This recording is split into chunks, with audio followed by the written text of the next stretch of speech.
ఆ సత్యవాక్యానికి కట్టుబడడం అంత గొప్ప. ఆ కట్టుబడితే ఎలా ఉంటుందో మీకు అత్యాధునికమైన చరిత్ర చెబుతాను నేను, పురాణ కథ కాదు. హిమాలయన్ యోగీస్ అని ఒక గ్రంథం ఉంది. హిమాలయాల్లో మహాతపస్సు చేసిన యోగుల చరిత్రలు అందులో ఉంటాయి. అందులో స్వామి రామ అని ఒక యోగు ఉంటాడు. ఆయన చరిత్ర నేను చదివాను ఒక 5-6 ఏళ్ల క్రితం. అయ్యి బాబోయ్, సత్యవాక్యానికి కట్టుబడితే ఫలితం ఎలా ఉంటుంది. ఆధునిక కాలంలో ఆ స్వామి రామ గారు 1920 ప్రాంతాల్లో పుట్టి 1995 వరకు బతికాడు.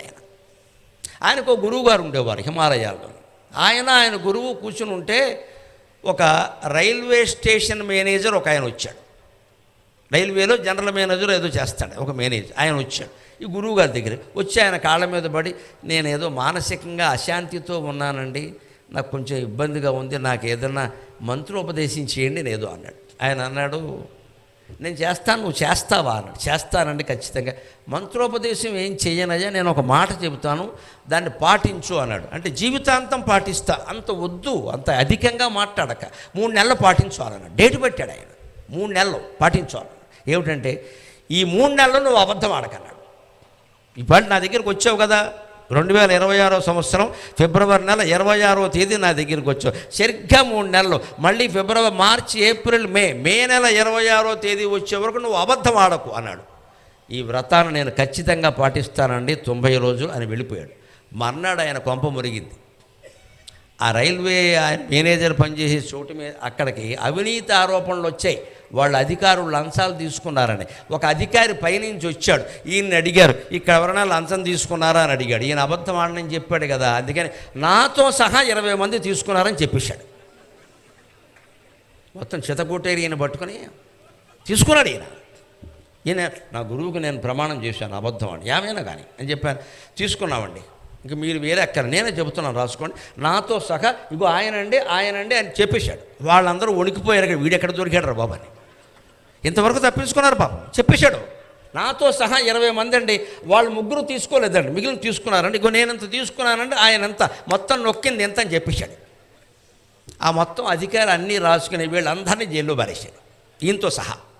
ఈయన శుభ్రంగా ఉన్నాడు, కానీ ఏం పర్వాలా మా గురువు చెప్పాడు నాకు, అంతే గురువాక్యం. దానివల్ల ఎంత గొడవ అయిపోయిందంటే వీళ్ళందరూ తక్కువ వాళ్ళు కాదండి, ఏదో ఒక రకంగా డబ్బులు ఖర్చు పెట్టేసి ఈయనే తీసుకున్నాడు మొత్తం అంతా, మా మీద గెంటేశాడని కేసు మార్చేసి వీళ్ళు బెయిల్ మీద విడుదలయ్యారు, ఆయన జైల్లో ఉండిపోయాడు. అంత కష్టం వచ్చింది. అయినా సరే ఆయన అలాగే ఉన్నాడు. అంతేకాదు, కట్టుకున్న భార్య పిల్లలు ఈయన విపరీత ప్రవృత్తి భరించలేక, ఇంకెన్ని నిజాలు బయటపడతావో, ఇప్పటికే సంపాదించి వచ్చింది ఏం లేదా లంచాలు తప్ప, నువ్వు అది కూడా చెప్పేసావు ఇక్కడ అని, నేను నీతో కాపురం చేయనని భార్య పుట్టింటికి వెళ్ళిపోయిందమ్మా పిల్లల్ని తీసుకుని. ఆ దుఃఖం కూడా భరించాడు. నువ్వు వెళ్ళినా సరే నేను అబద్ధం చెప్పను, నా గురువుకి ప్రమాణం చేశా అన్నాడు.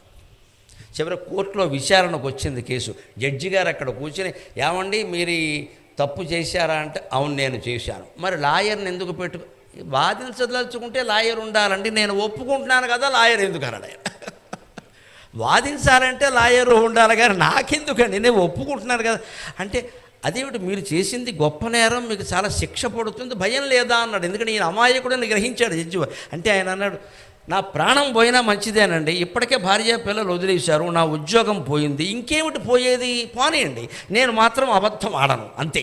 నేను నా గురువుకు ప్రమాణం చేశాను 3 నెలల పాటు అబద్ధం ఆడను. ఈ 3 నెలల్లో మీరు వచ్చారు, నా కర్మ మీ కర్మ తెలియదు, నేను నిజం చెప్పేశాను అంతే, మీరు ఏ శిక్షణ వేసుకోండి, నేను జైల్లో ఉంటాను అంటే. ఆ జడ్జి ఆశ్చర్యపోయి శిక్ష వేయలా, కేసు వాయిదా వేశాడు.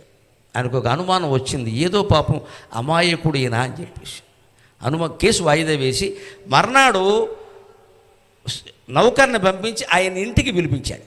ఆ మనిషిని ఇంటికి పిలిపించి, నువ్వు ఎందుకింత పట్టుదలతో ఉన్నావు అని అడిగాడు. నేను తీసుకున్నావు సరేనయ్యా, చాలామంది అబద్ధాలు చెబుతున్నారు, నువ్వు ఎందుకింత ఖచ్చితంగా నాకు గురువు గారు ఉపదేశం చేశారండి అబద్ధం ఆడొద్దనంటే. ఆ గురువు ఎవరు అని అడిగాడు. పేరు చెప్పాడు, స్వామి రామ గురువు గారి పేరు చెప్తే ఆశ్చర్యం, భగవత్ కటాక్షం. ఆ జడ్జి గారికి కూడా ఆయనే గురువు. అయ్యి బాబోయ్, ఆయన దగ్గరికి వెళ్ళావా, ఆయన చెప్పారు, ఆయన దర్శనం దొరకడమే కష్టమయ్యా, నువ్వెంత అదృష్టవంతుడివి, అందుకని అబద్ధం ఆడడం మానేసావా, అందుకని ఇలా చిక్కిపోయావా పిచ్చివాడా అని చెప్పి ఆయన, నువ్వు వెళ్ళు నేను చూసుకుంటానులే అని చెప్పి ఆయనకి ఈ వ్యవహారాలు తెలుసును కదా, కింద వాళ్ళందరినీ పిలిపించి ఈయన అమాయకంగా ఒప్పుకున్నాడు. కానీ చాలామంది తీసుకున్నారు, నిజానికి ఈయన కాకుండా మిగిలిన వాళ్ళే ఎక్కువ తీసుకున్నారని మొత్తం మార్చాడు.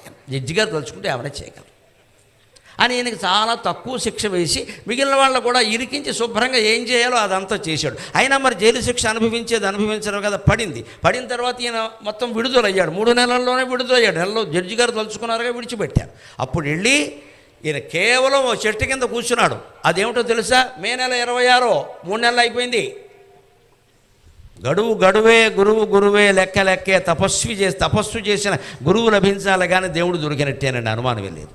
తపస్సు చేసిన గురువు లభించాలి. ఊరికే మన దగ్గర కరెక్షన్ చేసే గురువులు కాదు, ఇక్కడ కాళ్ళమి పడమనే గురువులు కాదు. ఆ ఆశ్రమానికి వెళ్ళగానే ఏమయ్యా ఈ మధ్య రావట్లేదని గురువు అన్నాడంటే వాడు గురువు కాదమ్మా, గురువింద గింజ, వెంటనే మానేయాలి. నీకు కనపడకపోతే ఆయనకే ఈ మధ్య రావట్లేదు అన్నాడంటే ఆయన మన కోసం చూస్తున్నాడు అనమాట. ఇక్కడ ఇంకా ఆయన ఏం తపస్సు, ఇక్కడ ఆ మాట అనకూడదు. గురువు గారికి నేనంటే చాలా ప్రేమ, నేను ఎప్పుడు రాపోయినా అడుగుతారంటే నువ్వు పడ్డావు, కోతులు అయినా పడ్డాడు. ఇక్కడ సర్వసంగ పరిత్యాగం చేసిన వాడు గురువు కదా. ఆశ్రమానికి ఎవడొచ్చాడో రాలేదో ఆయనకి ఎందుకంటే అక్కడ అడుగుతున్నాడంటే గురువు కాదు, బరువు. మనం అలాంటి వాళ్ళకి అల్లట్టుకుంటాం. ఆయన మీద నాకంటే ప్రేమ, నేనంటే ప్రేమ, గురువుగారు ఎప్పుడు మా ఇంట్లోనే ఉంటా, ఈ గర్వం పనికిరాదండి.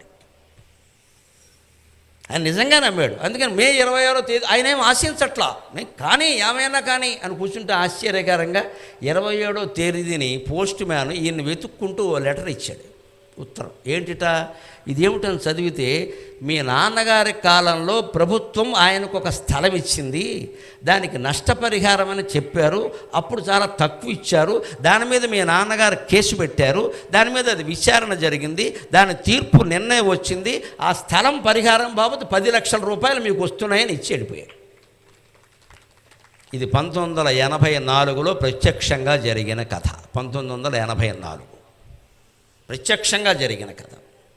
10 లక్షలు ఇలా పట్టుకురాక వెంటనే వచ్చేసారు. భార్యా పిల్లల పుట్టిన నుంచి ఫ్రీ బస్సు కదా తెలంగాణలో, ఫ్రీ బస్సు వచ్చేసారు. 10 లక్షలు వచ్చాయని తెలిసింది.